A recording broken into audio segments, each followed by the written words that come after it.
when the hair is in there. Yeah, I can see through it, yeah. It's amazing. This isn't like something to teach you to be able to see around the No, yeah. or anything? I don't know. I can see through it a little bit. Or can you scoot up to the mic? Oh, my bad. You're good. Better? There we go. Thank you. Marvin, Kyle's now started 7 games.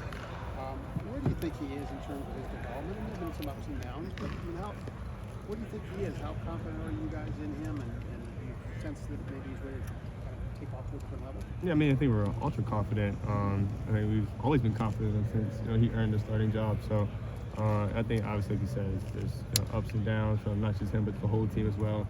And it's not just his responsibility; it's everybody's. As a player, as a receiver myself, especially, that's my job to kind of help him, bring him up a little bit whenever he is down, and so I know he would do the same for me. So it's not really everything's on him. It kind of as a whole team, as an offense. And I know that he wanted to be a leader in the offseason, and I'm sure he was, just like Devin. Until you're actually the guy, it's hard to keep. How have you seen him grow in that role? I mean, I think Kyle's a natural born leader. So I've kind of seen it since high school. So like every time the Kyle questions come up, like how have you seen him grow and change? It's like I've known him since he was 15 years old. So nothing's really changed with me just because I've always known who he was. So he's been the same guy to me, as a leader. Obviously when CJ was here, he let CJ be the vocal leader, and rightfully so. But now he kind of stepped into that role, and I think we all look towards him to lead the team. Marvin, what's Germaine been like in practice, just going up against you and the other receivers? Yeah, no, he's doing great. He's doing a great job. He's definitely, earned, I think, got like freshman of the week this past week, and he definitely earned that. With Denzel being down, he stepped up big time in that game against Penn State. His first start, undefeated team. All the lights were on us, and he showed up big time. That's just the kind of character guy that he is. How quickly could you see, just from going against him in practice, that he was a guy who was ready to play? Early on, you just kind of know. These guys come in now at freshman, they're so talented. I wish I had half the talent they come in with, but he's just a talented guy. You see it right away in the first play when he played. What is it when you say that about a corner, what is it that they do that sets them apart in that regard? It makes you talk about him like that, just physically, what can he do, like against you? You understand? I mean, first you got to start with his mentality. I think that's really what separates him from other guys. I think he just has a dog mentality. He's going to go out there and he's going to compete each and every play. And obviously, he's super quick. He's not probably the biggest corner, but he's super quick and getting out his breaks really well. A smart guy, plays his leverage. So he's just a very technical guy. Marvin, coming off a game like last week, everybody thinks a natural tendency is for any team to sort of drop off a little bit, intensity standpoint.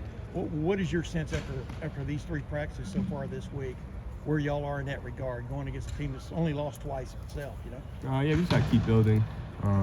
Obviously, last week was a great win. We've had a pretty good season this far. But even offensively, we didn't play great last game.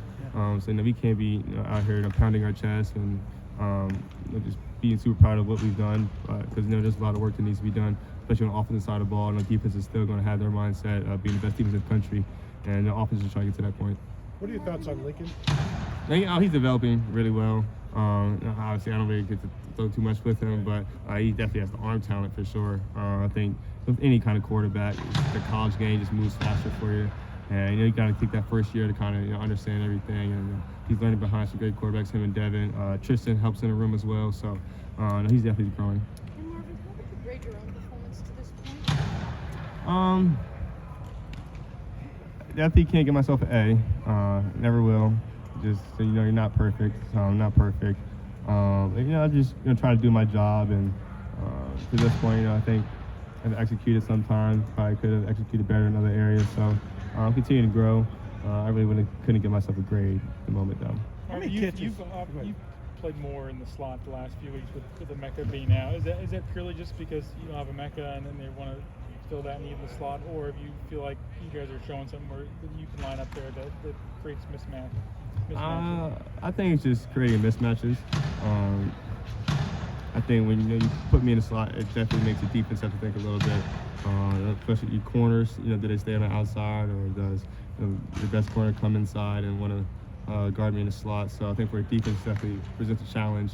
The man zone tells helps out a lot. So I think it's just, it's easy for Coach Day to kind of see what the defense is in, with me in the slot and things like that. Marvin, When you go back, Last question when you right go back and He got a evaluate- question. when you go back and evaluate like your film from Saturday, I think you played like over 24 snaps in the slot. What have you learned by watching your film of yourself in the slot versus outside? Like, what are the things you kind of notice and take note of? Yeah, I mean, definitely outside, get a lot of press coverage, and then in the slot.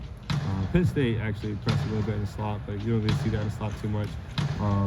Usually it's a different kind of release that you have to use when you're in the slot. So it's just, enhancing all my skills and being able to play anywhere. I definitely take a lot of pride in that and showing my versatility.